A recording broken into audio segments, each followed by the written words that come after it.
Fanboy Philosophers, Episode 3, My Little Pony, Friendship is Magic, Season 1 Marathon Retrospective, Part 1, Episodes 1 through 13.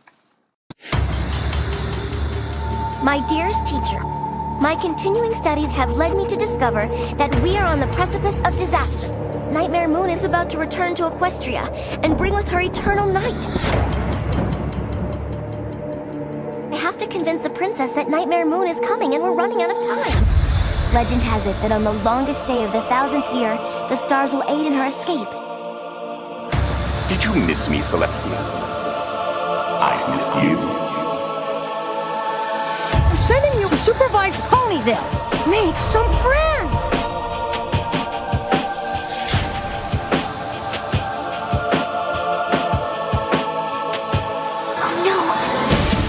Oh, my beloved subjects. It's been so long since I've seen your precious little sun-loving faces. Remember this day, little ponies, for it was your last. From this moment forth, the night will last forever. Some mysterious objects called the Elements of Harmony are the only things that can stop her.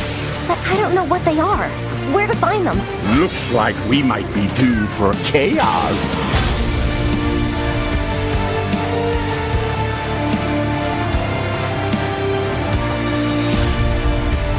All of us had a special connection before we even met. We're sticking to you like caramel on a candy apple. It is you who now control their power. The fate of Equestria is in your hooves. Game's over, my little ponies. He knows how powerful our friendships are. I've got to fight for my friendships. For them. For me. For Equestria!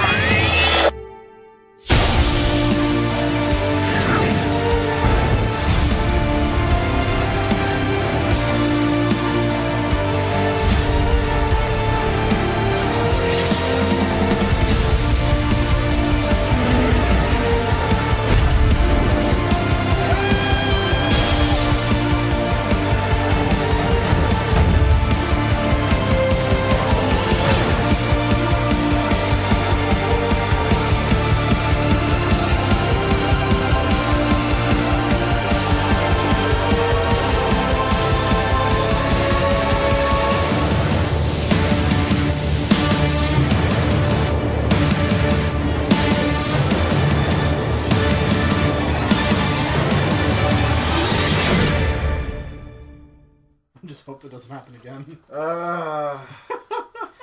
Hello and welcome to Fanboy Philosophers, Episode 4. We got something special.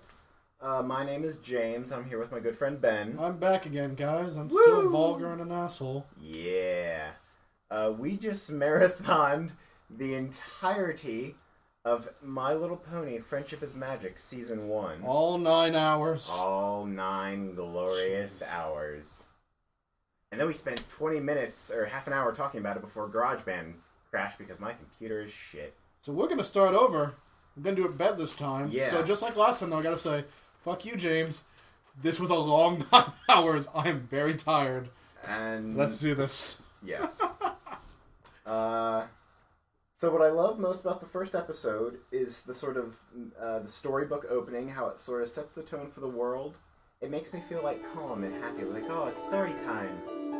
Once upon a time, in the magical land of Equestria, there were 2 regal sisters who ruled. That's really nice, James, but you were going out of order. See, last time, first thing we talked about was the fucking theme. My little pony, my little pony. Okay. And how we're both tired of it. Yeah, I mean, I still like it, but it's time. We skipped it every time because, wow, we know it by heart, and neither of us care anymore. No, we don't, which is a shame. Well, it was kind of interesting when they got the new animation, but man, they need a new one. Yeah, except they keep forcing the new parts into it, and it just keeps getting more awkward. Like Discord creepily staring at Fluttershy through a window. Yeah, I don't mind that so much. It's where he belongs. You know, for when we get him once a season now. Yeah. You know, now they got that new main 7 pony in there too. Oh, I can see your pain. I don't like Starlight Glimmer right now. She doesn't bother me, but we'll get... That's Just like normally I'm okay with Starlight Glimmer, but right now, for some reason, the way you're talking about it, I don't like Starlight Glimmer. I do have that effect on people. Uh-huh. But yeah, let's continue, because I agree, the storybook opening thing is great. You know, it sets up the world very well, introduces us to our god figures, our main character.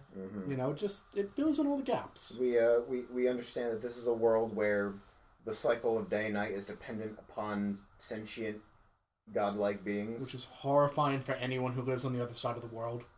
Yes. Yes, it is. Remember, when they had night for how long? They're stuck in daylight yet. Yeah. That's horrifying. Yep. It is quite strange. So yeah, then out of that, it just sets up. Yeah, this is a weird magical world with giant horses, and it's just weird. It's very strange. It establishes that really well, and it doesn't get explained enough. No. But, oh well. Moon Dancer. Yeah, Moon Dancer. Moon that Dancer. Whole thing. One of the first in many things that pays off 5 years later. Yeah. Wow, it's still weird thinking it's been like 4 or 5 years since this whole came out. It has. I'd like just started college. Yeah, sort of. Same. Like I was a freshman during season 2. Oof. Yeah. Oof. Yep. And now here we are with useless degrees. So there we go. You can do anything with an English degree. I'll talk about that later. But yeah, it's literally the first interaction in the show between two characters is Twilight shrugging off her friends. Yep. And then going on to do work. And then 5 years later, we get back to that interaction, and it pays off in a pretty decent episode. It's like, oh, hey, you ruined my life! Yeah, it's a little weird, that reaction, but you know what? It was interesting seeing that interaction. It was great having Lyra have a voice. Yeah. I enjoyed that as a person who knows way too much about background ponies. Yeah. So that was good. You know, there was a good episode that came out of that. Yeah. Twilight's, really inconsiderate to Spike. But yeah, treats him kind of like garbage. Spike's, yeah, I mean... Twilight's kind of just a bitch this entire first episode. Yeah. She's just kind of mean and unpleasant to everyone. And, yeah, Spike's still just a punching bag. Twilight she acts very... She almost looks down her nose at the Apple family. Yeah. It's like, oh, you cute little country bumpkins, you. She just kind of dots Rainbow Dash. She doesn't know what to do with Fluttershy. You know? She just bails on Rarity. Yeah, pretty much. She just runs up with her outfit on. Yes. Just steals that from Rarity. At one point, the way she treats Spike is what's really annoying. Like, right away, smack Spike with a door, have him running all over the place, just not caring when she just pulls him off of a ladder and he falls, and just not giving a fuck. You know we don't have time for that right now. Just, you know, like, you are abusing this creature. Child? Yeah, little brother, pet thing, whatever. It's really... Point is, it's just like played up abusing him, and I actually have a count then that we're gonna go over. Oh, where I boy. kept track of how Spike is treated in the first season, and I'm gonna do this again if we ever do this again for season 2 or something. Because I think the results are fascinating. Yes, for science. For science and for statistics, which I desperately need. Yes. So yes. As I said before, that you'll never hear, I love this episode because it establishes all the characters and their personalities so quickly, but without feeling rushed at all. And I just think it's masterful storytelling. And I agree with that. Like from part 1 to the end, there's not a lot of wasted time. You know, we get the world laid out. Yep. We jump right into our main character, introducing them and their interaction with their pseudo counterpart, Spike, for lack of a better term for him, I guess. Yeah. And then from there we go, let's introduce what are going to be our main cast step by step. And just make it very clear what are the things, you know. Whether it be family, whether it be showing off, whether it be fashion, whatever. Just get them all out there, make it very clear what these characters are about. Yep. And do it in, for the most part, relatively charming ways. Yeah. You know? I'm not completely wooed over by Fluttershy. She's adorable. but I just kind of get a little... I'm not sure how I feel about her first interaction. She's come a long way. Yeah, she has. Holy hell, Holy crap. has. The Fluttershy we meet at the beginning is non-functioning in society, I feel. Yeah. You were saying before that you think none of the main six... that the rest of the main six were a lot like Twilight before. Yeah, I kind of stand by that. What I basically... I like that. Yeah, because what I kind of see from the main six is Twilight doesn't have any friends because she's so obsessed with her work. I don't think any of the other main six had friends either. Yeah, because that's fair. Like, not real friends that they saw on a regular basis, at least. Because Applejack's stuck with her work and family. Fluttershy doesn't exist outside of her home and her animals. Mm-hmm. Rarity is in just focusing on her business and her work. Pinky has acquaintances, but I don't think actually builds like really huge relationships with everyone. No. And I know I'm missing someone. Dash. Dash is sleeping all day and training and working, but I don't think she really has interest in many ponies. No. So I kind of feel like what we kind of got is... Because as we were talking about the Ticketmaster one, we kind of realized they're all horrible at friendship. And not only that, they're all kind of shitty characters. Yeah, they're all... Throughout all of Season 1, they're incredibly immature at many, many times. And it just kind of feels like, did these characters ever have friends? And the answer kind of get to is no. I don't think they did. No, they probably didn't. Like, they desperately need each other, not only because of helping them grow up, because, man, they don't have friends. Yeah, and you know what, I think that ties that ties really well into sort of a... I don't know if it's a theory, it's more of an observation, but Pinky seems to have, like, abandonment issue. Abandonment anxiety. Something like that. Because there's Party of One where it's more extreme, but then there's one other... There's other moments of course. throughout the series. We'll get to that. I'm sure I'll think. Yeah, we'll get to that. For now, let's get back. I just want to also add one more thing on this. How many characters have the main six introduced to Twilight that they knew before? We have Gilda, and we know how that turns out. Bad. We have Apple Family, which is family, which doesn't count. Can you think of anyone else that they introduced Twilight to that they kind of enjoy or like as a character beforehand? Because I can't think of any of them saying, "Hey, this is my friend blank." Yeah. Here, that doesn't because they didn't have any. And in the Gilda episode, Rainbow Dash is like, "Oh, Pinky, I had no idea you were so fun and cool." Yeah, exactly. Because they barely know each other to begin with. Mm-hmm. Like, they're still learning about each other as friends even throughout this whole first season. Mm-hmm. Just kind of interesting to see happen and whatnot. So yeah, there's that. Yeah. But yeah, let's get back. Friendship is Magic Part 1. This episode's kind of bad. Part 1? No, Part 2. Well, that's not on Part 1 yet. Do you have anything else to say about Part 1? No. Just kinda, I thought we'd moved on. I got some stuff I want to say real quick. If that's alright. For Part 1? Yeah, because there's one or two things that I mentioned before that I want to get back to. Oh yeah. Man, they had to still figure out voicing. Oh yeah. Oh wow, Applejack. Applejack sounds like just the hickiest backwater bumpkin ever. It's way too high as well. Like, it's really way up there. Mm-hmm. Like, it needs to have a little bit more baritone, I feel, just to kind of get that tomboyishness across. Like, it's really odd. It was almost... No. I was going to say one thing, but... But yeah, from there, just to go over the episode a little bit, Twilight comes to their town, has to do the Sun celebration, festival preparation, all that. Goes meets to follow the main six event. Applejack for food, ready for decorations, Rainbow Dash for weather, Fluttershy for music. Pinkie Pie just happens to be there and throws her a party, and all these interactions just charming and introduce the characters really well. And once again, I want to bring this up that really kind of annoys me. That the Spike and Fluttershy interaction.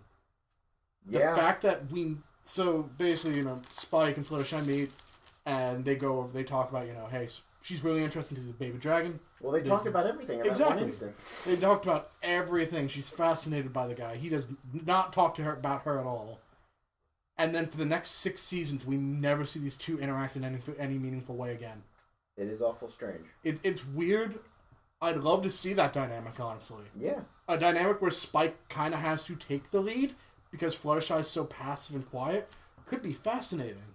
And we've seen Spike interact well with several other characters by himself. We've seen Spike take the lead, and it never gets to turn out well for him because the writers hate him. Exactly, but I'd still like to see what that dynamic can do. Yes. Says, who knows? Like maybe as a dragon, he has better time connecting with animals. There might be something there. Yeah. And it's just a shame that I feel like they've The never... Buffalo like him. Yeah, exactly. And it's just weird that we've never seen them interact again in a meaningful fashion, to my knowledge. Yeah. And it's something I'd like to see. Oh, yeah. You know? Anything...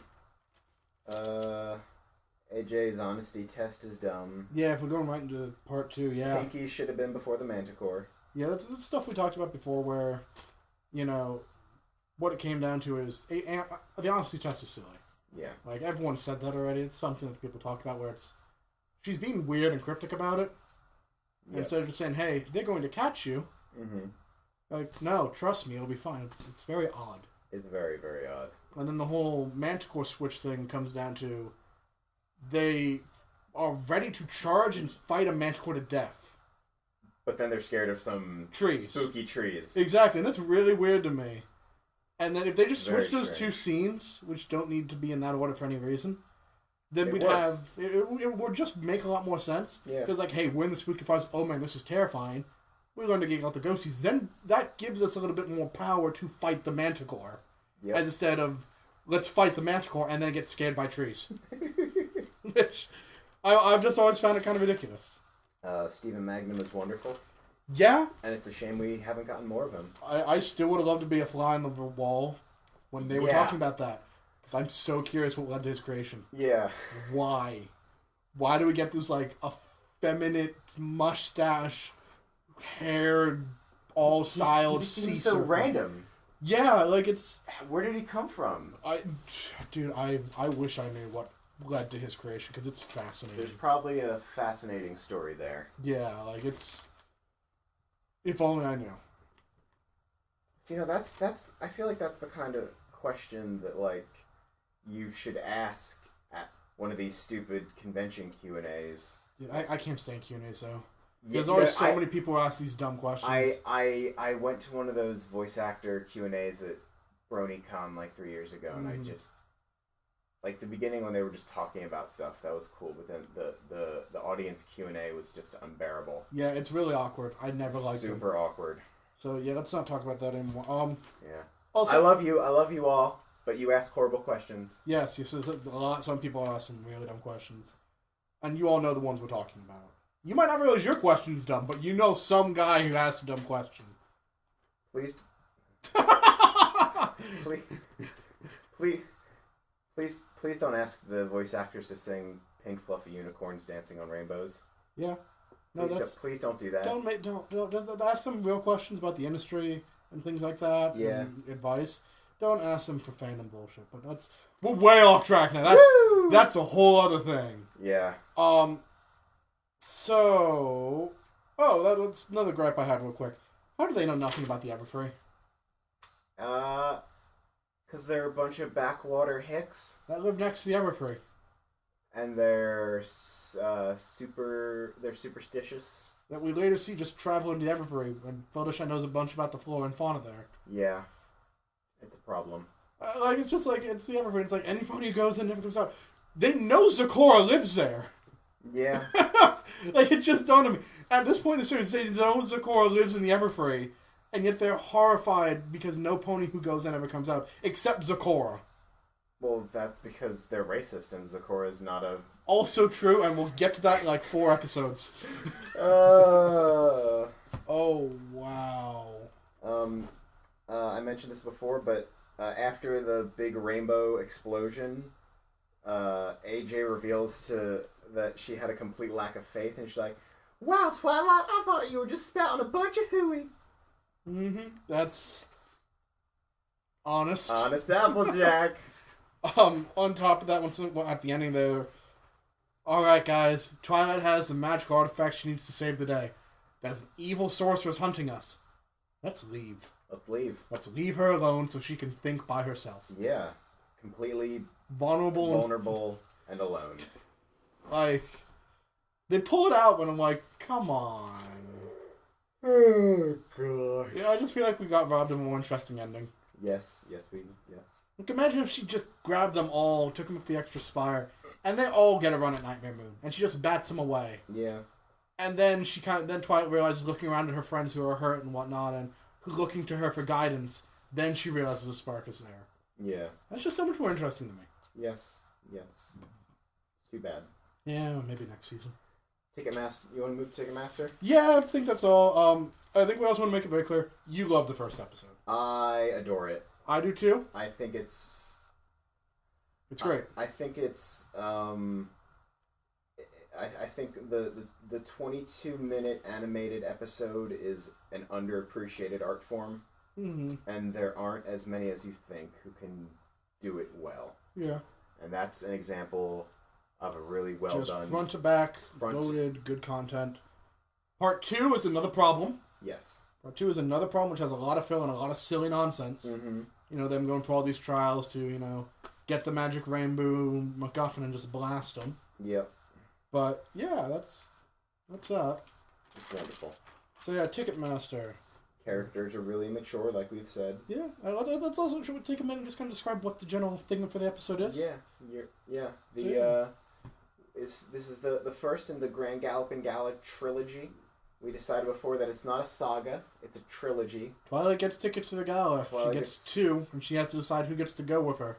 She ultimately decides she doesn't want to go with just one, so Celestia sends the tickets for everyone. Celestia's probably thinking that she's just going to bring Spike. Yeah. Probably. It's probably what she's thinking. She's like, oh, I'm not going to invite more of these ponies to this shitty party that I hate. Yeah, was it the unicorn nobles have been putting on for thousands of years. And then that's when Celestia gets her first glimpse of, this is gonna be a good finale. This is gonna be a good Twilight, why didn't you say so?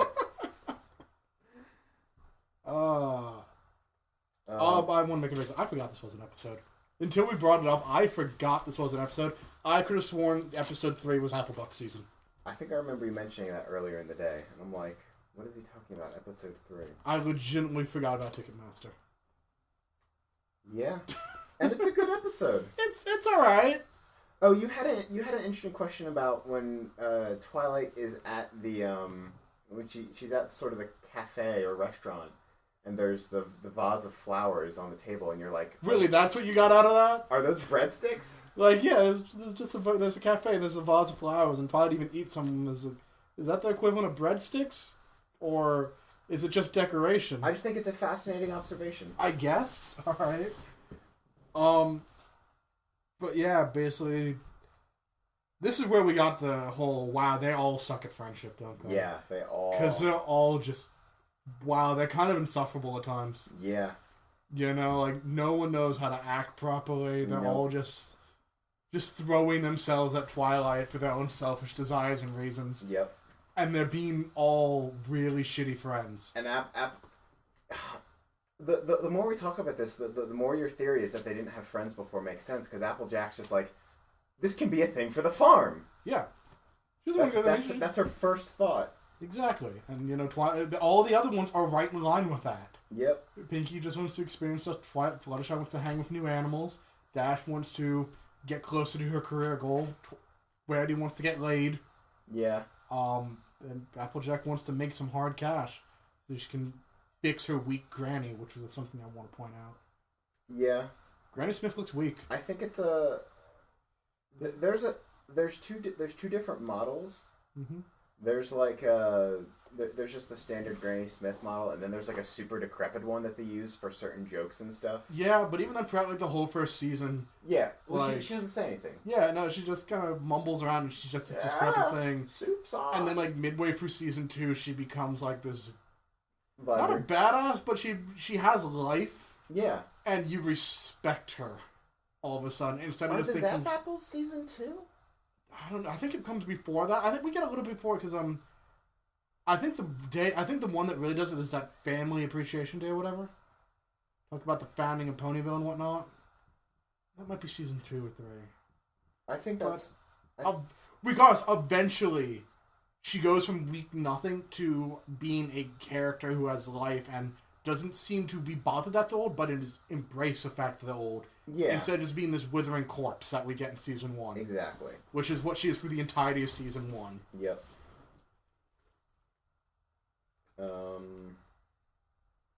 Let me see. Anything else about Ticketmaster? Bookhorse is the smartest dumb pony ever. Yeah. Like, Twilight's the dumbest smart person in the world. She really is. And her first experience with friendship out here is complete garbage. Really is. Like, this is insufferable what she has to go through. But yeah. We also... Oh, you know what? In this episode, we also get our first introduction to Angel. Yeah, that's true. And I actually have that written here. He's a shit, but he's a straight shooter. Yeah. Because... He's like, yeah, he's so Fluttershy. Like, no, we're here to try to get the ticket. We're here like, straight up, we don't care. We just want the ticket. And he makes sure Fluttershy says that. Like, I appreciate that, Angel. No one starts an angry mob like Pinky. Nope. Yep. Nope. Nobody. No. Yeah, nobody. I don't like to say no punny because I think that's very racist. I'm gonna throw something at you. Applebuck season?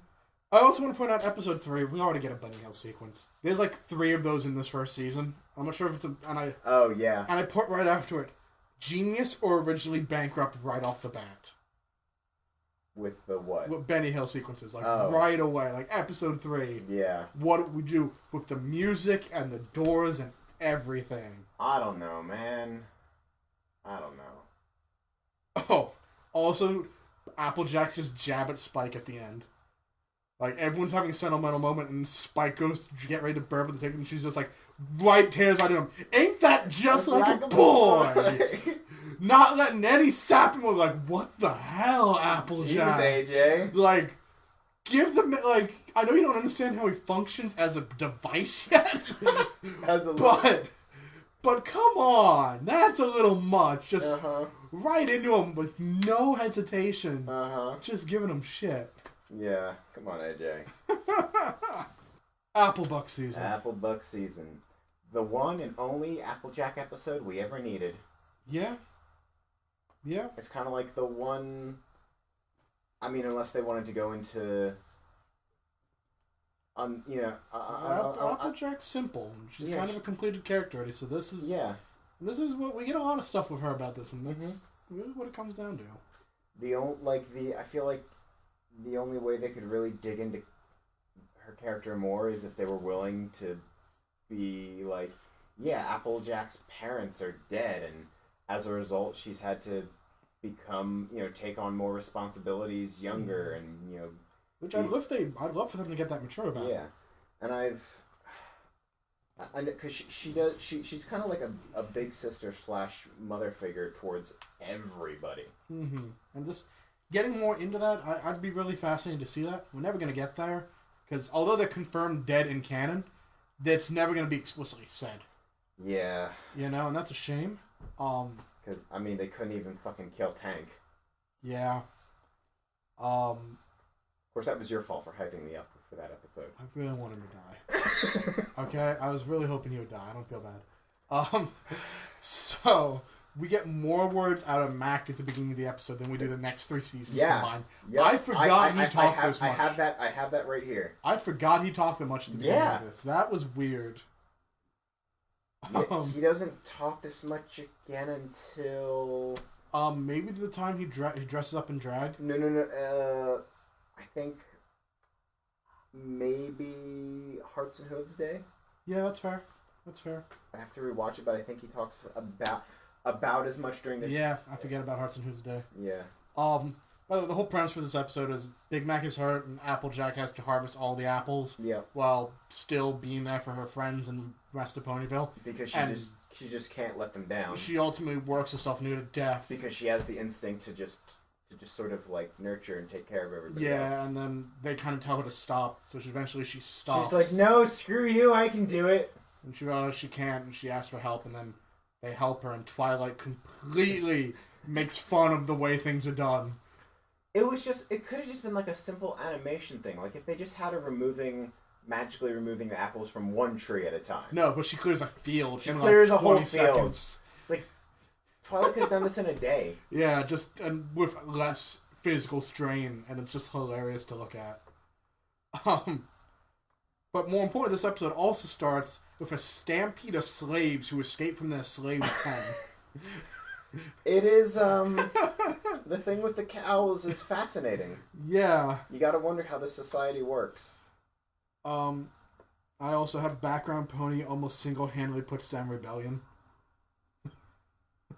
Oh. As Applejack stops their stampede. Every time you say background pony, I'm like, what the fuck are you talking about? No, for like 4 pages, I refer to them as stupid names like background pony and gay pride pony. Gay pride pony, book horse. Book horse. I use book horse a lot. I like book horse. And eventually I'm just like, you know what, I'm writing so much, I just need to start using initials. Best pony. Yeah, best pony, worst pony. Who's the worst? Dash? Fluttershy. I don't feel bad throwing her under the bus like that. I'm not a fan. Anyway. Yeah. This episode has some of the best physical comedy in the series. Yeah. It's like lots of super fun little gags. Mm-hmm. Like when she falls over in her with like on like her she's just on her back and she's trying to struggle in the cart. It's like, no, I'm fine. Or when she's looking at the trophy and she's like, ooh. Yeah, also and then Piggy disappears and she's like, ooh. The timing is just really good on that. It took a week from that stampede for them to get the whole thing together with the trophy one. It took a week. Well, think about how fucking disorganized their winter wrap-up is. Yeah. It takes them forever to do anything. You had to put up a streamer and get a trophy. That's all they did. Yeah, that's all. They put up a banner and had a trophy, and they're a week. Incompetent, you know. That's all. All right, fair.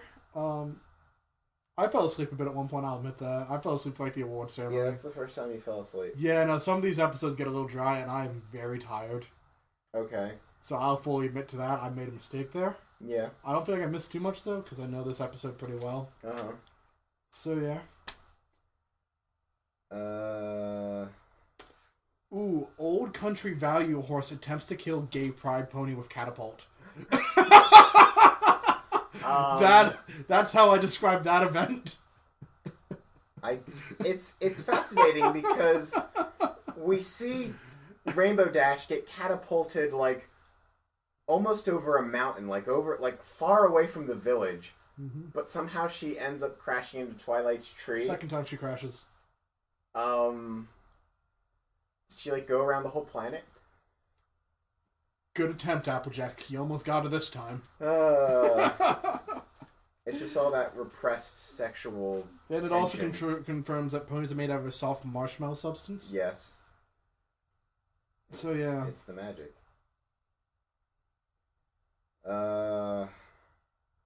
Also, what going on? Eventually, she goes to Fluttershy. How have they not made like merch for these rabbits? Those things are adorable. Yeah, those things are freaking holy crap! adorable. You're right. There is not a single like rabbit plushie based on the MLP design. Well, I mean, honestly, I think part of the reason I'm so annoyed that they haven't released Blu-rays of the seasons is because I feel like they're so shit at doing merch. Yeah, because for what they know is a large and vibrant older community. They made a fucking card game for us, but still, they won't give me a damn Blu-ray. Even then, I can imagine like a 5-year-old like, oh my god, look at that adorable bunny, it's so cute. Exactly. And then like a 3 foot a foot of ears and like 2 foot of body. Or Parasprites. Where's the Parasprite plushies? Exactly. Like I feel like this is a missed out opportunity because where's the Angel plushie? There's a good reason for that one. Angel plushie with abusive boyfriend action. We're mature. Super.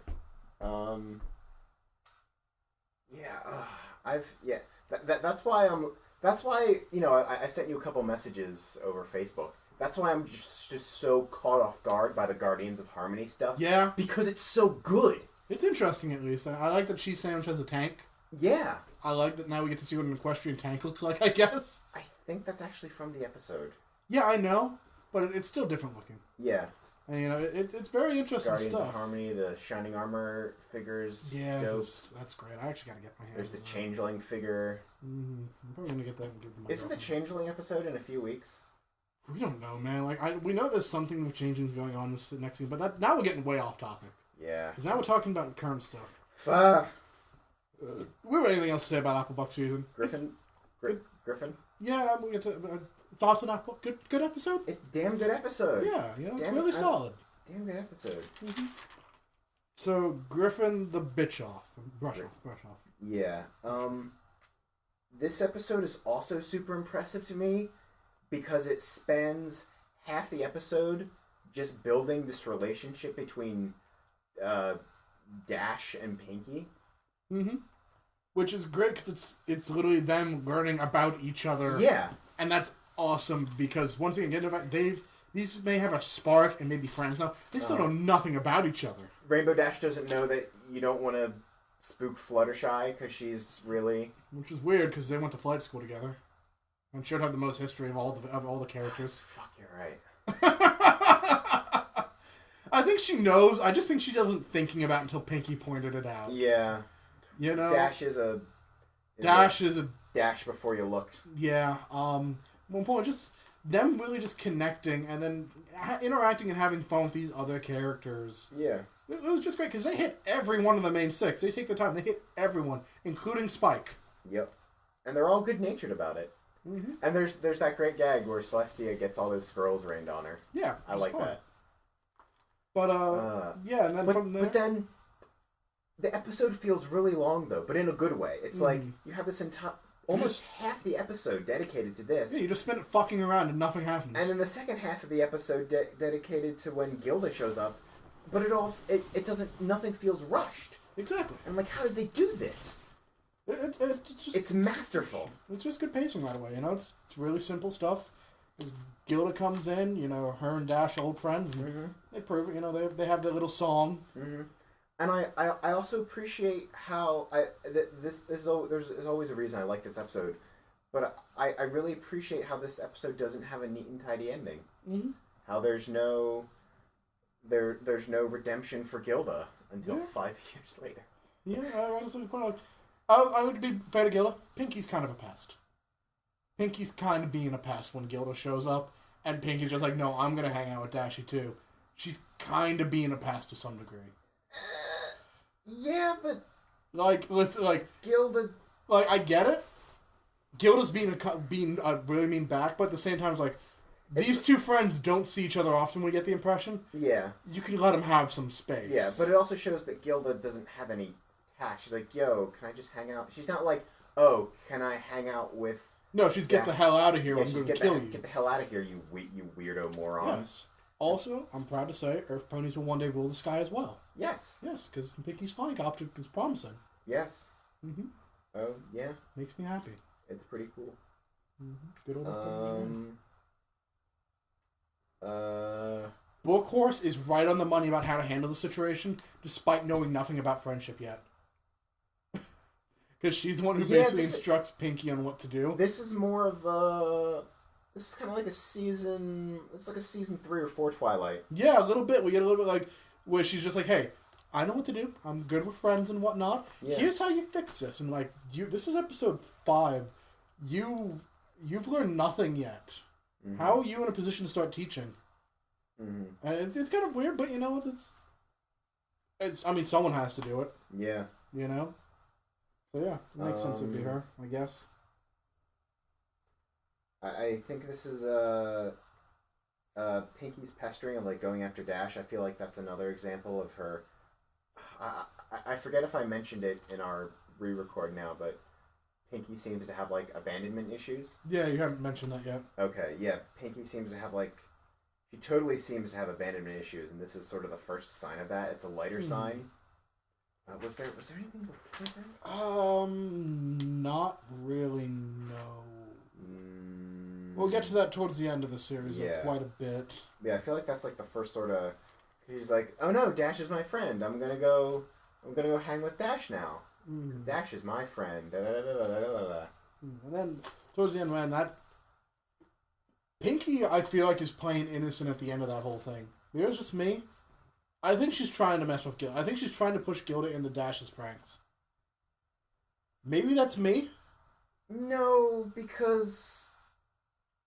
Like, during the first part of the episode, Pinky can't take the hint from Gilda. Mm-hmm.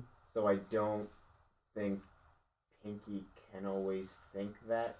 Right, so you don't think she's being malicious at all. I think there's a little bit of malice in there.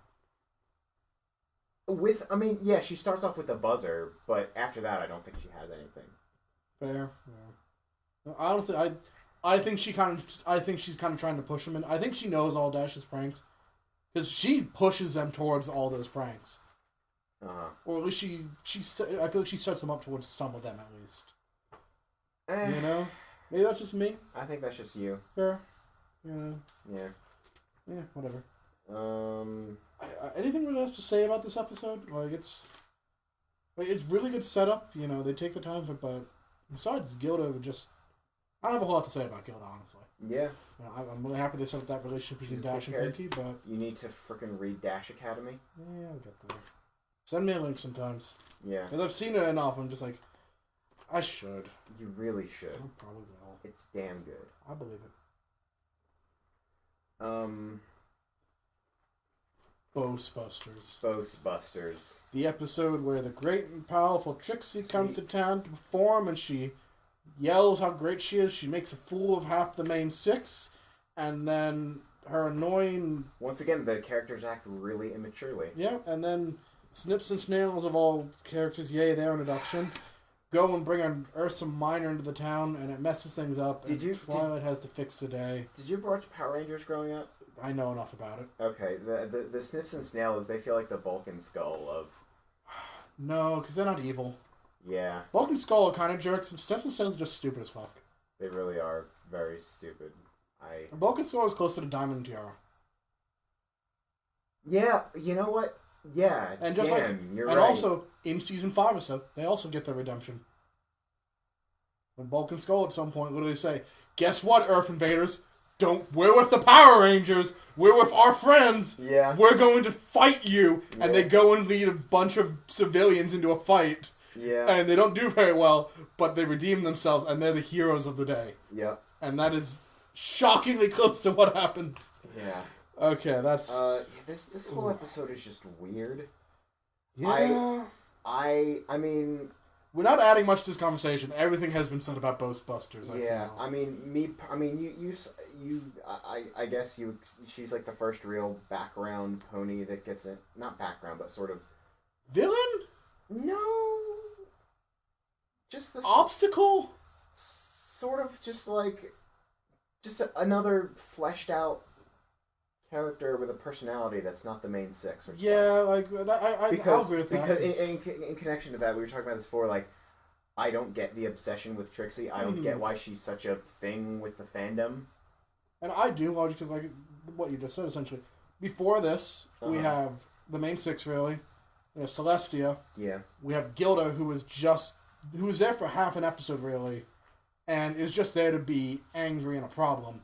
And then we get Trixie, who is charming in her own way. Yeah. And the first really big personality we see outside the main six, and who is very charming. And the more you think about it, the more you realize she did nothing wrong, and the main six are responsible for her being in a bad situation. They really escalated the situation much farther than it needed to. Yeah, because what basically happens is she's there, she's, I'm the greatest magician or whatever, she's a show person. It's kind of what she does. She needs to sell herself as someone who's done things like that. It's what you do. Yeah. You hype yourself up. I am this great thing. They fuck up her cart. Yeah, well, no, the Ursa Minus fucks up her cart. That's not on them. Yeah, but then they're like, her cart got fucked up. Yeah. Go clean it up, Snips and Snails. Kind of. We ran that varmint out of town. Yeah, exactly. And it's just, they're really malicious to Trixie for not really doing anything bad. And when they engage her, they get what's coming to them. Yeah. They get their rat nest hair and all that, and rightfully so. They had no real reason to do this. They should have just sat there and enjoyed her show. It could have been great. Yeah. She could have made some good money, but no, she leaves considerably poorer and worse off, and there's a lot of sad stories that people have written about this. I bet. Mm-hmm. And she gets set down a dark path of revenge. Yeah, we'll get to that several seasons later. Yep. Dragon Shy. Oh, wait, hold on. One more thing quick. Oh, yeah. This I want to note is the first episode without all the main six. Fluttershy is absent. Oh, yeah. And I theorize this was because she could solve the problem without Twilight at the end. When the Ursa Minor shows up, that she might have just been able to handle that, and Twilight wouldn't have learned a lesson if she was around. Yeah. So this is the first episode without Fluttershy, and without all the main six involved in some way. And at least showing up and saying hi. Yeah. Because there's not a whole lot that happens with people in Griffin the Brush Off. They're just kind of there as props. Yeah. But they're still there. Uh-huh. She's just straight up absent from Ghostbusters, and I think that's why, personally. Because she could solve the problem, and then Twilight won't learn a lesson. Yeah. That makes perfect sense. Yeah. I asked, do you like Trixie? Because I actually really like Trixie.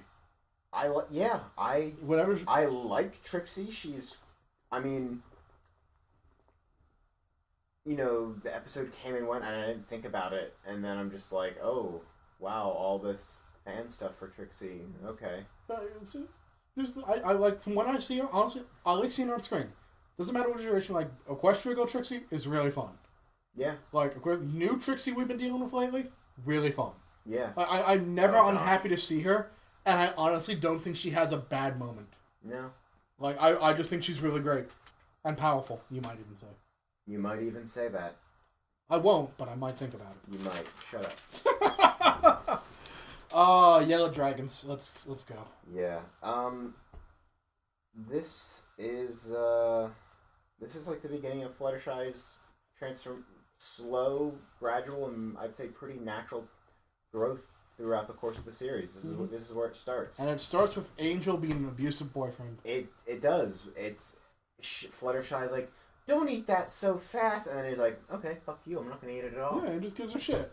It's like, oh my god. This episode, by the way, Fluttershy's at home, smoke all over the town. She goes and talks to some ponies, no one listens. She and the main six have to go save with Equestria from a dragon, because why send in the military? Yeah, why send... they're closer? Or a legal diplomatic person. No, let's send in... Or maybe Celestia could just teleport there. Let's send in 6 civilians to climb the top of a mountain and deal with a dragon. This will be fun. Wow, Celestia. Maybe they'll get some XP and learn about Frank. What the hell? She's preparing them for the battles to come. Still stupid. It's very dumb. But we get lots of good moments out of it. Yeah, you know, they become a group of D&D adventurers almost. Yeah. I fell asleep during a bit of this one too, I'll admit, which is a shame, because this is actually a really exciting episode. Mm-hmm. I like how impatient Rainbow Dash is with Fluttershy. It's like, oh gosh, can we just leave her behind? Yeah. Rainbow Dash like no want to deal with her stuff. Current Rainbow Dash would be like, you know, would want to... Where's loyalty? Yeah. Where's loyalty to your friends? No, abandon her. Yeah. She is slowing us down. Yeah. I also it's a really nice little moment where AJ just volunteers to take Fluttershy the long way. Yeah. Another example of her nurturing side. Mm-hmm. It's. I know. There's this one part where Pinky has this rubber chicken prop that looks just like Cheese's. It's rubber chicken. How many different rubber chicken models do you think they bloody have, man? I just thought it was weird. It's rubber chicken. I guess. I guess what stuck out to me is the fact that the fandom hasn't made an obsession about it. Why? No one pays. Listen. Since season 5, we are probably taking the closest look at season 1 anyone's done in a while. Probably. Enough to do something like this. Let's be fair. Yeah. But oh well. I also like to point out in this episode, because I love my background ponies. Yeah. This is where we get Lyra sitting on a chair. This episode starts. Time. This is, to my knowledge, this is the first time we see Lyra sitting on a chair. Interesting. And that started that whole thing. That started a weird spiral of characterization that led up to episode 100. Yeah, in a great way. And honestly, no, that really all we got in episode 100 is that her and Bon Bon are a couple of close friend? Really? Whatever. Really close. That has nothing to do with the human stuff. That is fucking bizarre. I love what's come out of it, though. I love that, but that's even more baffling to me than the Trixie thing. Yeah, no. That people came up with that backstory for that. Of all the background pony lore, Lyra and Bonbons is the most, like, reached and done stuff with, because it's the least we get out of any of them. And it's really interesting, but yeah, wow, this is where it came from, and we had very little to start. But yeah, it grew into something pretty great. Yeah. So yeah, I just want to point that out, because to my knowledge, this is where it started. Mm-hmm.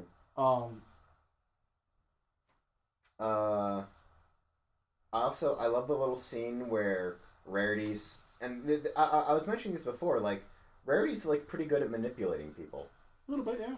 And she's sweet talking the dragon while also like adorning herself with. And it almost works. It almost works, but she just goes that one too many pieces of gold. Yep. It's interesting. It's almost Rarity has this. She's the element of generosity, and she lives up to that. But she's also simultaneously very vain at points. You gotta get a lot to give. It's almost like she's also generous to herself. Yeah, I got that. What was more interesting to me is they had no plan. During that 71 games of tic-tac-toe or whatever, no one thought, so, what do we do when we get to the dragon? We're gonna buck apples at it, I guess. We're gonna kick apples at it. Oh, gosh, yeah. Like, that's our plan, is Applejack artillery. Yep. Like, they came so unprepared. It's... Unless you just could have gone up there, blasted it, and just taken and refilled the treasury. Probably, yeah. But nah. Nah. Civilians. That being said, good on Fluttershy for standing up to it. It's a really good and really fun moment, honestly. Mm-hmm. Where, she mans up. In a moment of crisis. In a moment of crisis. She steps up to save her friends. And, good on her for that. It's a really good moment. Yeah. And,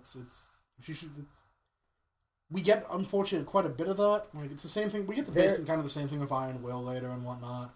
Where we're friends all of a sudden, and now it's time for me to be. This is tough. I mean, I have a video to share with you that goes into a lot more depth about the Fluttershy episodes, but I feel like that's a discussion for another time. Yeah, because I'd love to talk about Fluttershy more, because I honestly do think she's the weakest of the main six.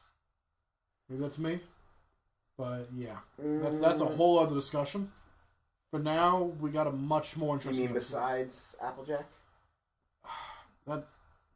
I honestly think Applejack's stronger in a way. Well, that's a whole other discussion. Yeah. Because we have pages of notes, and we're not even 10 episodes in. We're like episode 7. Yeah. And we're just getting to the good stuff, because now we got Look Before You Sleep. Woo! Shipping is magic. Apparently, I don't get the. I mean, I kind of get the AJ. Like, I get it too. I don't jump on it. I'm not a must-read kind of guy for that. I think it's because. I noticed this a lot. I used to listen to an Avatar: The Last Airbender / Korra podcast a lot. Yeah, sure. And the people they had such a different perspective on things because they read shitloads of fan fiction. Yeah. And I feel like it's the same place here. It's like, for me, the Applejack Rainbow Dash ship is a lot more obvious and apparent to me because I haven't read anything. Yeah. See, as someone who reads a ton of fan fiction, whatever I find betrayed well is what I'm gonna get to, and I've seen a lot more people do good things with the Applejack Rarity stuff than I have other ships, really, as far as main six. I tend not to read about stories about the main six if I can help it. I prefer side characters and when I'm more built on them. Yeah, because we have enough about the main six. Exactly, we get enough of them. And the show barely knows what to do with the main six anymore. Exactly, I don't need other people's takes on them, really. I want to read about my side characters and, or a short romance story or something like that. But very rarely do I read stuff like that. So, in passing, I've gotten a lot more out of that. So I get why people ship this. And this is where a lot of it starts, I feel. Yeah.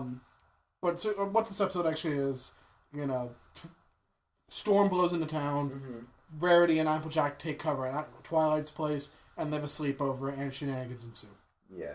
So, through the faults of both of them, which I like. It's like it shows how this episode really shows how both of the characters' strengths can also be their weaknesses.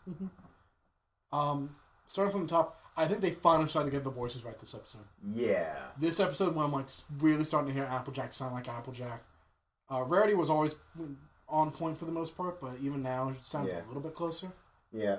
But yeah, his voices are finally starting to really get to where they should be, or what we're used to at least. Yeah. They're outside before the storm because they have to take care of trees. Yeah. Rarity is actively getting in the way. Yeah. And my bigger question is, why is she involved in this task force? Yeah. Why is she set out to do this? The whole town pitches, I don't know. I get that, but I feel like it wouldn't be such an issue if the whole town pitched in. I feel like how this episode end wouldn't be an issue if the whole town was pitching in. I mean, you could say that like the rest of the town is going throughout the rest of the town. I get that, but we always taking care of the trees. It's just weird to me. Okay. Because you don't need the whole town. Because what is the weather team fucked up, and now the whole town has to take time out of their days to fix the trees because of the storm. Yeah. I can't imagine you have the whole town. This has to be a volunteer group or something. Because there's no way you can have every person in town out there fucking with trees. Like, yeah. Can you imagine some kid like Filthy Rich messing with a tree? Or Hell even no. the mayor? Hell no. Exactly. Like, this has to be either a volunteer or like a draft or something. Yeah. Probably a draft. In which case, like, that's the only thing how the fuck does Rarity get involved in this group? Again, lots of immaturity. Yeah. There's Applejack and Rainbow Dash. And oh gosh, Applejack and Rarity are so immature here. And even Twilight is like so amazingly oblivious. Yeah, she seems very much like a child in this episode. Like, she even looks smaller, I think. Maybe it's just the perspective, but she even looked, because a lot of times she's behind the book, and you only kind of see it from like the neck up, and she looks a lot smaller, I think. Even. Maybe that's just me, but she just doesn't seem to have as much presence.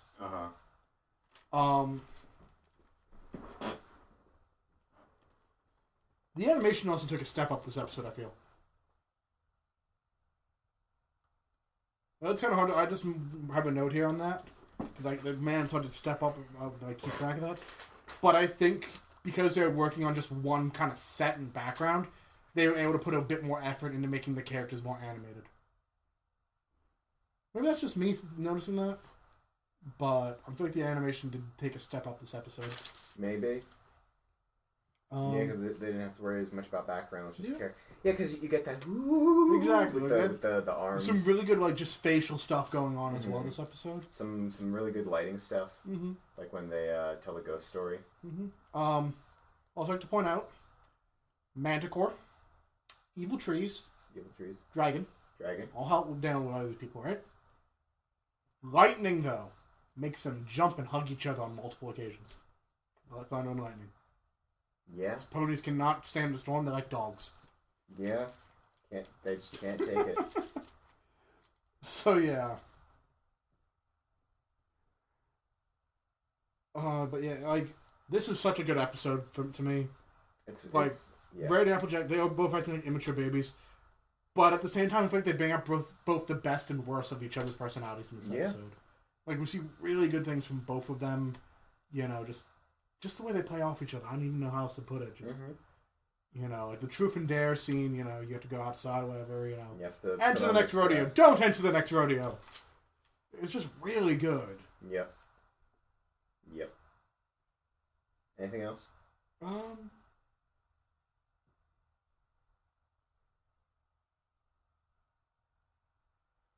Just kind of sets up their relationship going forward, because we actually get a lot of Applejack Rarity moments.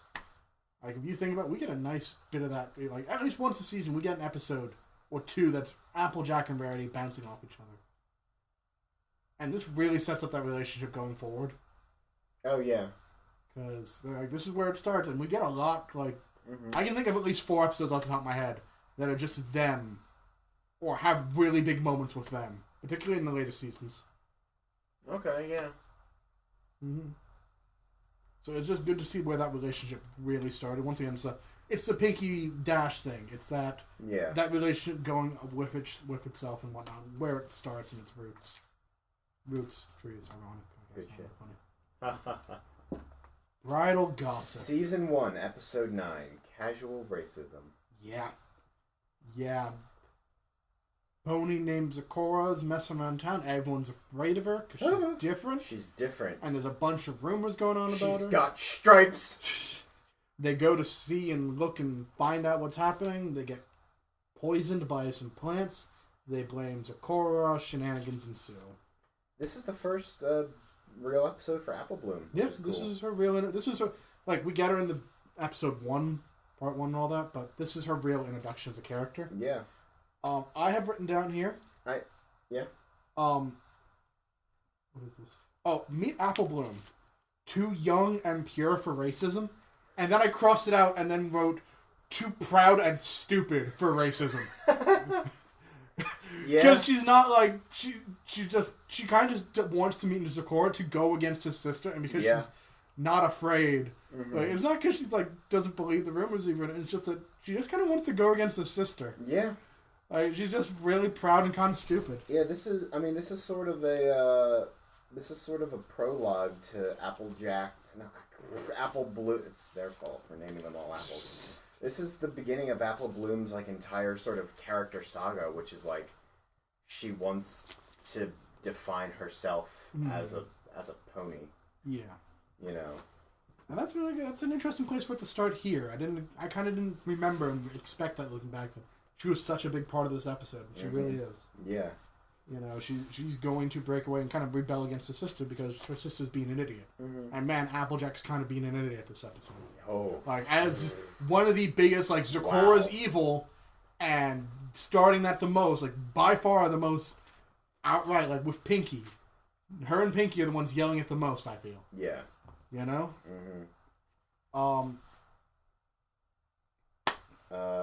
Ponyville's totally a backwater because they're all just like, oh! Yeah. Even though they've all seen far worse than this one lone pony digging a little hole in the middle of the town. Yep, and it's really upsetting. And I'm really good. It's good that we get more info on the Everfree this episode, though. Okay. You know, just getting more about it. Like, the Everfree is so fascinating to me. And they finally talk about, like, how nature just exists there and weather happens. And I don't know if... it's great. I don't know if this is a headcanon that I came up with, that other people in the fandom also came up with, or if I can't remember if this was my... Randy and I have done... Of course. We've worked on a thing before that I think I'm turning into a fan fiction now, but... Cool. The idea that when Discord was in power, he fucked the world up permanently. Yeah. And now, you know, Celestia and Luna have to control the day-night cycle. The Pegasi have to control the weather. The Earth ponies have to wrap up winter. It's an interesting idea. Yeah. Doesn't... And for some reason, Everfree is not like that. You missed it. I mean, as good as an information idea that is, it does fall apart by Heartswarming Eve. Isn't the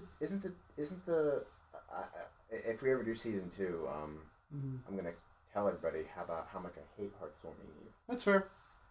Isn't the Tree of Harmony is in the Everfree, right? It's underneath the Two Princesses Castle. Yeah, so yeah, maybe that's why the Everfree shit works. You know, this is a whole other conversation. Let's get back to Bridal Gossip, because now we're getting into weird headcanon shit. Well, I mean, I guess we can talk about the funny jokes. Yeah, the fact that they're constantly worried about killing Applejack. Like, twice. They like look up. Like, their what? butts. Oh god, no! Did we kill her? Did we step on her? And then despite that, Apple Bloom leaves AJ for dead in the middle of the Everfree on a branch somewhere. Yeah. Like, just middle in a place with manticores and horrible other things. Just leaves her on a stick to fend for herself when she's a couple inches tall. Mm-hmm. Oh man. I don't want to talk about it. I also have Flutter Guy's great. Flutter Guy is amazing.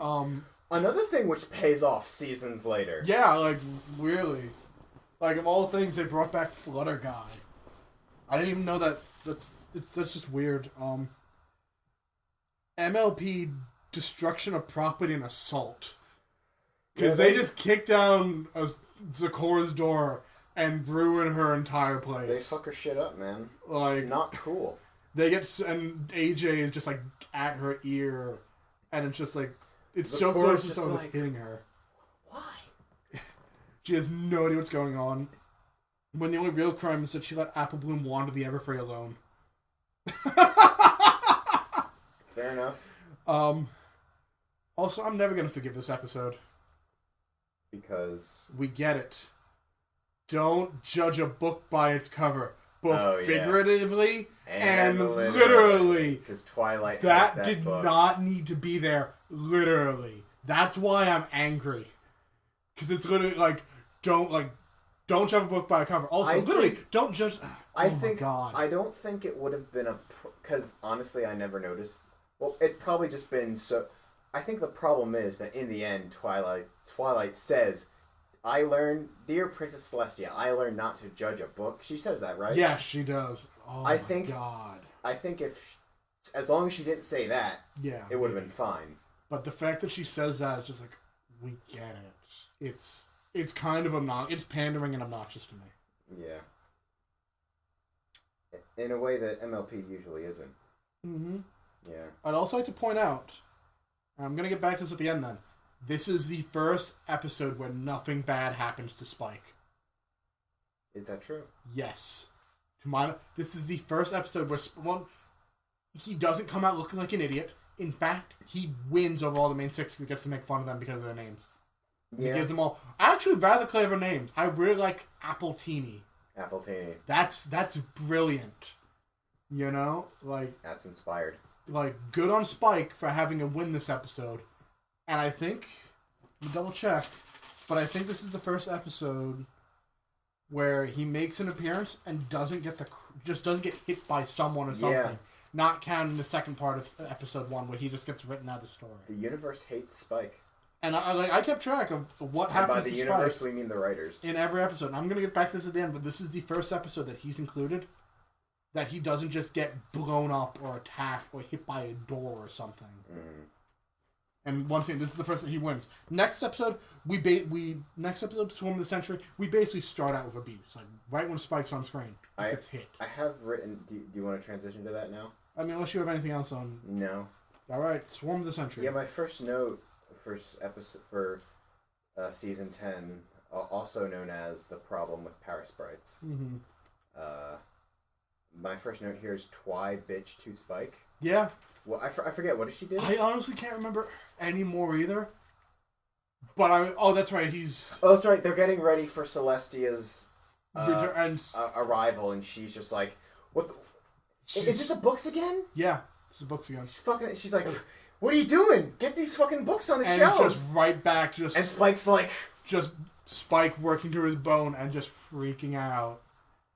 And I think that's also where it's like Spike's like, "Listen, we won't work as well if we're working over each other." And she's like, "Great, you take care of the entire library. I'm gonna go check on everything else." Yep. And then Spike cleans the entire library to our knowledge by himself. And then it gets fucked up later. Exactly, and it's just right back to that, like, Spike, you're just gonna keep working.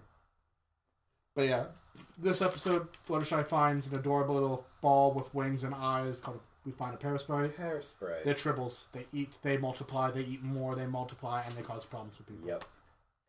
They're a plague animal. I actually think it's fascinating that it's like, oh, we should have listened to Pinky, but...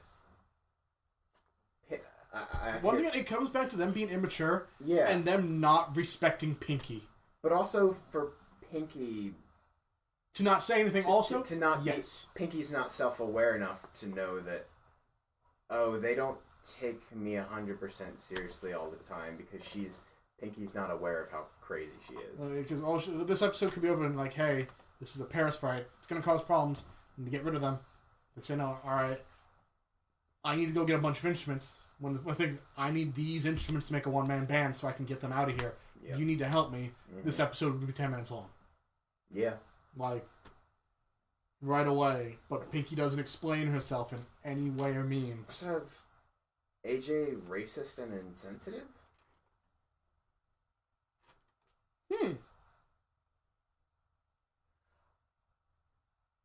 Oh, I remember because at one point, like, Pinky runs off and AJ says something like, oh, I don't think that she's not playing with a full deck or something. I don't know why she said something really, I don't know why really it was racist on that, but yeah, it's just like, I think Pinky's mentally fucked up. I don't know why he went racist on that one, but yeah, no, she just pretty much calls Pinky insane. Like, just right to it. Like, jeez. Does it really take Pinky 24 hours to gather all those instruments? I mean, you'd think she would just have them in her basement. Yeah, but it takes her about 24 hours to get everything together. Yeah. Yeah. I respect Rarity for using her unicorn superiority to enslave the parasprites originally. Before they rebel. That was inspired. Mm-hmm. I like that. And she's using them to work. Yep. I'm saying Rarity the Manipulator. Mm-hmm. Twilight plays God. Oh yeah, when she's like, I'll just make it so they don't eat food. Which directly leads to the apples, and they're starving and a collapsing farm to lose thousands of bits worth of building supplies when their barn gets destroyed. Yeah, what the? The barn is just gone. Their barn's just gone. And all that it contained is just forever gone. It's screwed. Also, yay, Sakura. Oh, yeah, she says We're not going to see her again for a full 25 episodes or so. Yeah. She's just gone for the longest time. That's probably a casualty of Faust leaving the show. Yeah. We didn't get as much Sakura until later. And of course, the one everyone's called, 1,000 Years Celestia. Don't know what a parasprite is. Okay. Yeah, that's... Don't know what a parasprite is, Celestia? Alright. Okay. Yeah. Yeah, again, like, you know, the show is really inconsistent. That is, she's just trolling the fuck out of them. Which I also believe. Yeah, sure. I'll take it. But it's not as obvious. Yeah. Good episode. It's something interesting. Yeah. It's a fun one. We can gripe about little details, but it's a fun one. So you want to talk about the next one? 3 months of winter coolness and awesome holidays. We've kept our hoopsies warm at home, time off from work to play. But the food we've stored is running out, and we can't grow in this cold. And even though I love my boots, this fashion's getting old. The time has come to welcome spring and all things warm and green, but it's also time to say goodbye. It's winter, we must clean. How can I help? I'm new, you see. What does every pony do? How do I fit in without magic? I haven't got a clue. Winter wrap-up, winter wrap-up. Let's finish our holiday cheer. Winter wrap-up, winter wrap-up. 'Cause tomorrow spring is here. 'Cause tomorrow spring is here. Bringing home the southern birds. A Pegasus job begins and winter wrap-up, winter wrap-up. Holiday cheer. But we don't have a holiday episode for another year. We're gonna go back to fall in like 2-3 episodes. It's winter wrap up. It's fantastic. This is the only episode that we like fast forwarded through. A little bit because we how many times have you watched this episode? Honestly, like twice. Really, I've watched this episode a lot. I love winter wrap up. I think it's one of the strongest episodes the show's ever done. It's really good. It's really good. Yeah, this is the only episode we skipped a little bit of because we know it's good. Yeah. We know it's really good, and we know what they talk about with it. Like, yeah. There's nothing we needed to go back and look at. Is this like the first Twilight episode since Ticketmaster? I don't even know if you can call Ticketmaster a Twilight episode. That's an ensemble cast. That's true. This, I feel like, is very much a Twilight episode. I guess you could almost call Ghostbusters more of a Twilight episode. Yeah, no, that's definitely a Twilight episode. But this is also a Twilight episode. So, it's winter wrap-up. They have to wrap up Winter the Earth Pony Way. They got to clear the snow, bring back the birds. You know, they got to fly south the Earth Pony Way to bring back the birds. Ponyville, again, we've mentioned this, but Ponyville is a freaking redneck backwater. Obsessed with tradition. Yeah. It's an Earth Pony town, man. What do you expect? It's like, oh my god. I love how offended Applejack gets when Twilight uses magic. Yeah. It's like, unicorn scum. Yeah, she's not happy. How dare you? We gotta talk about the major themes. Like, let's just cut to it. The major themes of this episode: finding a place, which of course I feel like this is a big episode for a lot of people like us. It's like Twilight is going through finding her place in this, singing a song about what am I supposed to do? I don't fit in anywhere. I don't know what I'm supposed to be doing. Everyone else seems to have a goal and something figured out. I am clueless, and I have no one to help me.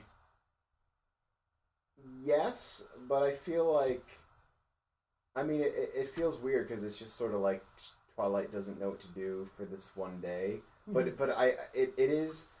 It's a concept, though. It's sort of the driving. This is the beginning of like Twilight's sort of. This is the focus of like Twilight's character development for like the rest of the series. Yeah.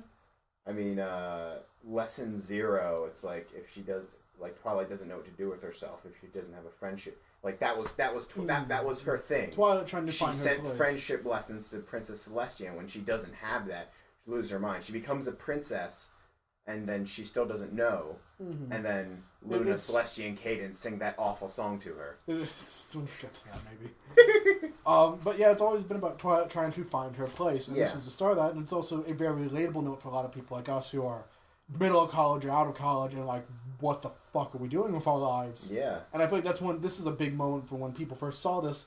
That really got the fandom going for a while.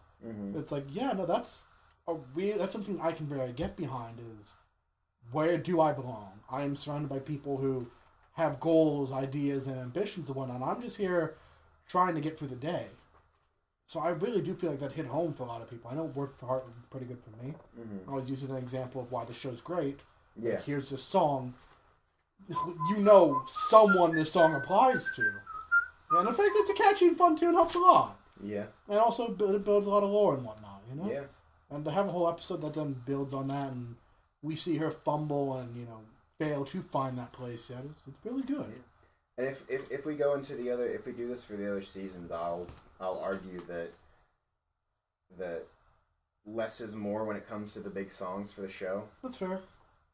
That I just think there's too many songs these days. Yeah, I'd really like to sit down and do a count at some point and see where they are. Yeah. But that's for something that's just what it's felt like to me. And that's something that as we go through, but as long as they're good, it doesn't bother me. It almost feels like they just come up with more of these songs because they know the fandom likes to remix them. We'll see. Like, so maybe that's just me. For all we know, season 3 might have the most songs. I don't know off the top of my head. I don't know if you do. Yeah. Like, maybe it's just because you're more critical of the newer stuff. Who knows? Well, that is another discussion. Yeah. No one correct him. Yeah. All right, we'll figure that out some other time. Figure that out. Okay. Yeah. Do you have anything else to say about Winter Wrap Up? I mean, that's really the big thing is that song and the overall theme of the episode. Yeah, and the sort of. It's good lore too. Yeah. That's It's a I guess at the start of Twilight's arc. It's also where we get finally the name Ditzy-Doo. Yeah. I'd never known that.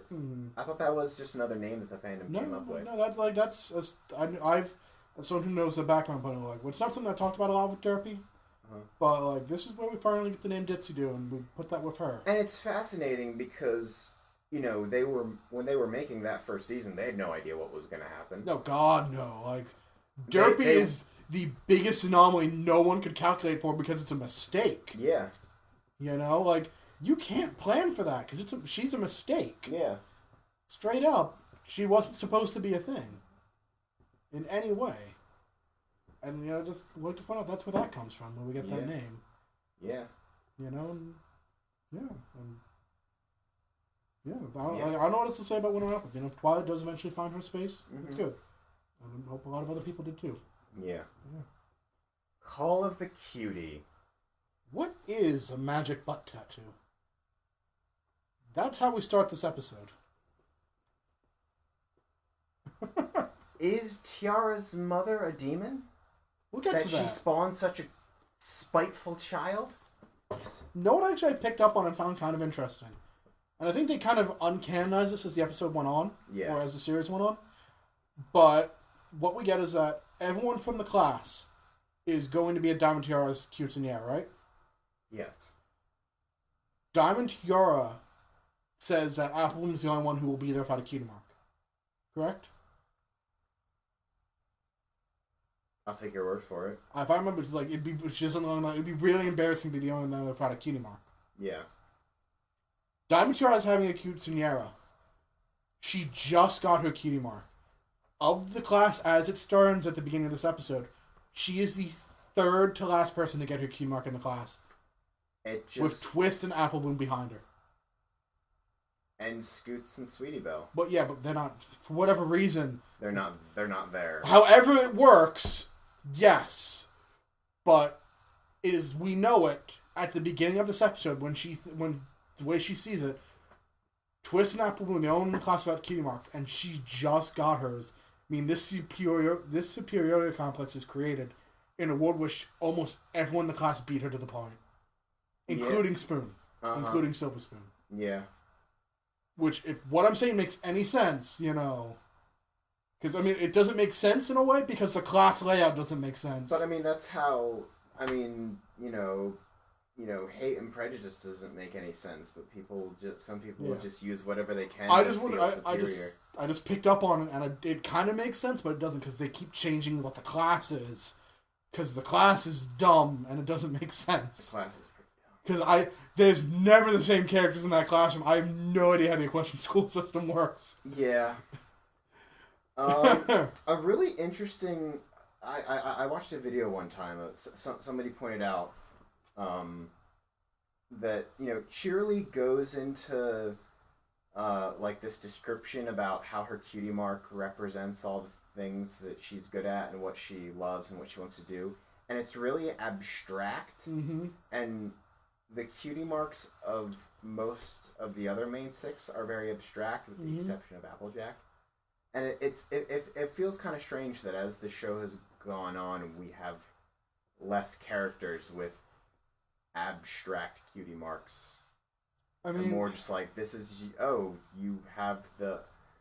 At the same time, we don't get everyone's cutie mark story. Yeah. We don't know half of what the cutie marks mean that we see. We just assume that some of them are very straightforward. Yeah. So, how many other characters' cutie mark stories do we know of that we can really sit there and say, no, that's really, straightforward? Yeah. I just think it's an interesting little detail. Real quick, though, this episode is about Applebloom going to school, worrying about getting a cutie mark because everyone else has a cutie mark. Yeah. Kids bullying her, and her ultimately finding solidarity with two other losers. Because she loses the one friend she had. Yes, and she will never be talked about again. Twist is never seen again. Twist is never talked about or seen again. And then Applebloom finds solidarity with two other losers who don't know what they're doing yet. Yep. And Sweetie Belle and Scootaloo.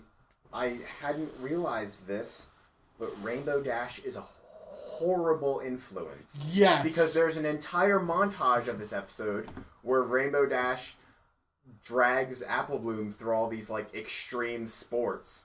And basically, it's what the Cutie Mark Crusaders do for the next 5 seasons. Is just do the worst way to get their cutie marks. Crazy stuff that has nothing to do with getting their cutie marks, really. And they learn nothing from it for the longest time. Absolutely. And it's because of Dash's horrible influence, and I laugh at that. Yeah. That's amazing. Oh, wow. Oh. Oh, Dash. I love Dash. But Dash is also just... Yeah. Oh, Dash. Yeah. Applejack needs to get a leash for Apple Bloom.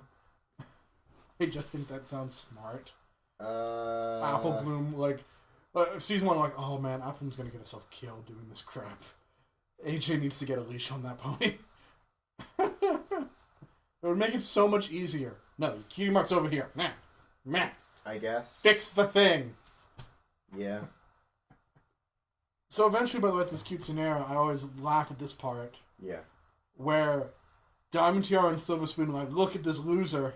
Uh-huh. And then all the other kids start laughing, and the adults start laughing, and don't stop it. Twilight is Applejack is in the room where her sister's getting bullied, and she does not come to her rescue.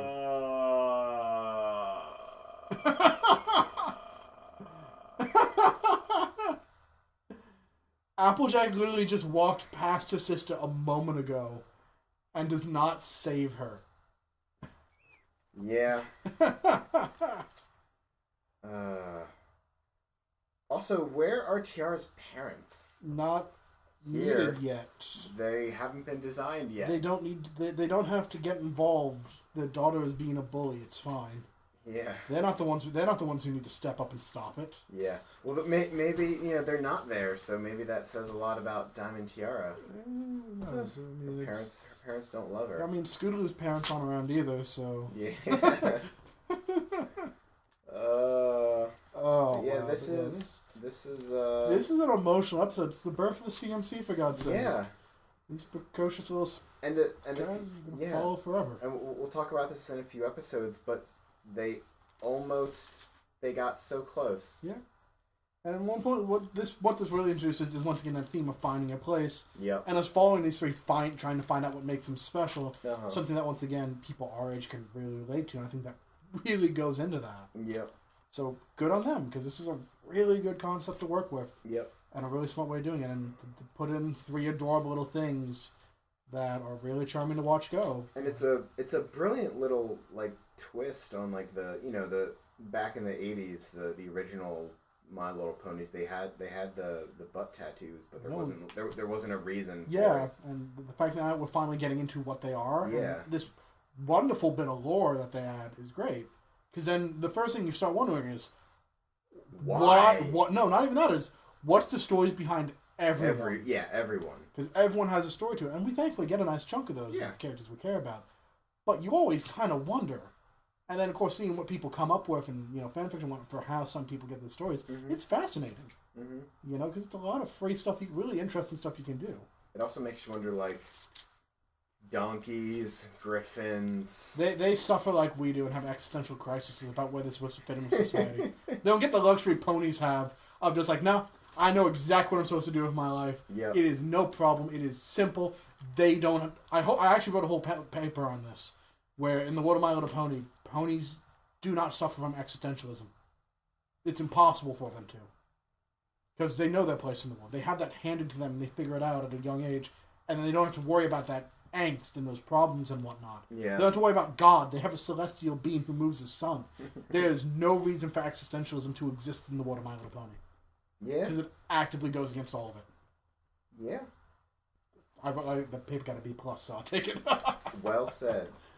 So yeah. What class was that for? Philosophy 101. Oh. Introduction to existentialism. Oh, okay. And I just had to write a paper on existentialism for the last part. I'm like, well, that's what I'm gonna do. Just had to pick a major theme and talk about some of the works we read. I'm like, all right, let me talk about how they don't have to worry about the existence of a god. They have them. How they don't have to worry about their place in the world. They have them. Yeah. And just talk about that and that impact that has on a society like that. Yeah. In a world where everyone knows their place. Yep. Where they don't have to worry about religious tension or freedoms or whatever. Because it's all laid out for them and how that positively influences their society. Yep. That's the whole other podcast. Yeah. Anything else? All Weather Friends. Shipping is Magic Part 2? The only note I have for this episode is, what is this episode? ? Well, to put it quite simply, it is Applejack and Rainbow Dash are competitive and they compete really hard, and then they cheat a lot. Rainbow Dash especially cheats a lot. Cheats a lot, yeah. Also, they get into this really interesting, like... damn, the more we go through this season, the more that you're like... They didn't have friends before the first episode, because there's the part... There's a line that AJ says that is... to Dash, like, Dash, are you sure you're not a rodeo pony? Mm-hmm. Or something like that? Because like, oh, Dash, I didn't know you were so skilled. Mm-hmm. They know nothing about each other. Damn. Blowing my mind. Yeah.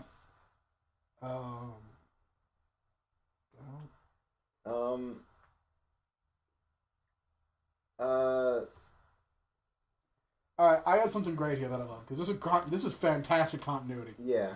This episode, Dash says, "You think you're the best athlete in town?" Ponyville's best athlete. Applebuck season. I have the support of Ponyville's best athlete. She says that word per word. Yeah, you know what? Yeah. She does, doesn't she? She says yes, she does. She literally calls Applejack the best athlete. And this episode, she calls her out saying she's not. Yeah. Yep. Rainbow Dash, everyone. Rainbow Dash. So yeah, that's fun. Yep. Man, this I think there's another... AJ gets in another tail pull or two in this episode. Yeah, absolutely. But yeah, this starts as friendly competition. It starts out friendly. Yeah. You know, just some back and forth. And then it gets more heated. And then Applejack gets pissed because Rainbow Dash is actively cheating. Let's have a long jump competition. Where Rainbow Dash uses her wings to fly. With a Pegasus, yeah. No, not even like... she doesn't even like glide. She's like, whoop, whoop. Yeah, let me stop right where I'm going to land short of AJ's spot and just fly up and then land, just basically double jump and land right over AJ's. Just enough cheating to win. Yeah. Like, holy shit. I love how the whole town gathers too by the end. Which is kind of fun. It's like, oh, you guys have nothing else to do? Yeah, that's Ponyville. That is Ponyville. What do you think? Ponyville's economy is dumb. Like, I'd love to sit down and just look at the Ponyville economy and figure out what these people do. Yeah. Because I am so confused. I'm sure the party and the joke store do well, because, man, Pinky fuels that. Sugar Cube Corner does great. I assume the flower people and the restaurants are fine. Twilight single-handedly supports Quills and Sofas. Yeah. But there are way too many ponies in that town for those businesses. There's way more going on. I have no idea what that's like. How do you even stay in business? You make custom-to-order dresses and you live in a hamlet. Yeah. But we know how. We have that coming up like next episode. Yeah. You know, she sells them to people in Camelot and whatnot. Yeah, there's orders she gets. You know, she's specialty. Yeah. And, you know, she does other stuff. I feel like there's backstory there. Like, Rarity must have, like, gone to, like, I don't know, events in, like, Philadelphia or Manhattan or something just to get her name out there. Yeah, maybe something like that. Just so that, like, some Canterlot ponies are like, oh, I'm going to go to Ponyville. I've you know. Also... Some unicorn with too much money has, you know, is like... It's like, who, like, buys expensive pieces of art. It's like, oh, yes, I like that pony from that little town that makes those dresses. I was going to point out, this episode is just watching the elements of honesty and loyalty cheat at each other over and over again. Yes. And just undermine and just fight like children. Yeah. Because they're immature children. Yes, they are. And just like me, as a critic, Twilight understands the idea of good pacing and how important it is. Yes. That's my word pun for the day. Yes, she does. So yeah, Twilight comes in fifth because of good pacing, because she understands how important pacing is. No matter what's happening, pacing is vital. Nothing ruins something worse than bad pacing. I stand by that. Damn right. On the ride home, I gotta tell you about Keiju. Keiju? Remember that? I'll tell you later, because Keiju is a mess, and I kind of love it. People, if you know anything about Keiju, put it in the comments below. I hope you don't, because man, Man, Alright, Cajun. never mind. Celestia shows up. Yeah, fall is her favorite season. Sure. That's so weird. Sure. I assume it's because the colors remind her of her mane. There's a lot of Celestia in this season. There is. Like, compared to later on, there's a lot of Celestia. A lot of Celestia. Just casual Celestia. Casual Celestia. She doesn't show up, she doesn't do anything. She's just kind of there a lot. And I feel like it's appropriate because it's like, oh yeah, this is just. Let me think here. This is our god. She hangs around. All right, so Summer Sun Celebration. People always bow in her presence. So it's I like that. Summer Sun Celebration. This Fall with the Friends. Phoenix bullshit. We get that later. Yeah. Randomly crashing down at the end of Pinky Sense. Yes. And the gala. I might be missing one. I feel like I'm missing one. Parasprite. Parasprites, yeah. 6 episodes, we get to see Celestia for at least a glimpse. Yeah. I don't think we ever see her this much outside of the castle in any other season. Ever again, which is a damn shame. I'm sure we might see a little bit more, probably time, but not outside of Canterlot Castle time. And nothing interesting with her character. Like I think the most. I think the most. Yeah, we'll get that. We'll get that to that in that episode later. Mm-hmm. Yeah. The fact that Fall's her favorite thing, I don't know. I forgot. That's good information to have. I never thought about that. Yeah. I kind of just forgot because I can use that. It's been a while. Because man, I don't care about Fall with the Friends. No, it's kind of a weird episode, but it's fun. It's a fun little gag episode. But yeah, there's not a lot of deep going on here. Just Rainbow Dash is a dirty cheater. It's better than season 5's gags episode. Yeah. It's better than Hanky Keeps a Secret for 22 minutes. That had some charm to it. Yeah, but you can't rewatch it. We can't sit here and just brag on the stuff. Because the entire time you're like, oh, this is gonna lead to this isn't leading. Oh, this didn't lead to anything.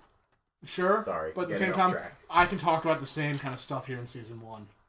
Like, I have just as many problems with season 1 as I feel like I do the latest stuff. Different problems, but the same amount. Maybe that's me. Maybe. We'll get to that in months if we ever get to doing season 5 for this. Yeah. But yeah. So yeah, that's Fall with the Friends, I think. Yep. That's the halfway point. I think we're gonna leave it there. 1, because it's late, and 2, because I don't want GarageBand to break. Yeah, we've been at this for essentially over 12 hours at this point. On my MacBook? 8-year-old MacBook. Okay, yeah. And we've been at this for about 12 hours from sitting down to watch to this moment. Yeah. So there's gonna be some time lapse for us. Not gonna feel like it for you guys. Just we'll be back and I might split this up into 2 videos. Either that or put like some elevator music real quick. Yeah. Do something. But you'll be hearing from us again soon. We're gonna Skype the rest of it. Yeah. Because it's been 12 hours and I need to get home. Yeah. And we have stuff in the morning. Yep. We got lives to live. Yeah. I want to live in Equestria forever, but I can't. Yeah, we did this for the last 12 hours. Either way. I need a magic mirror, Ben. I need a magic mirror so I can go to Equestria. You don't want that. Yes, I do. You know you don't. It'd be cool. For a day.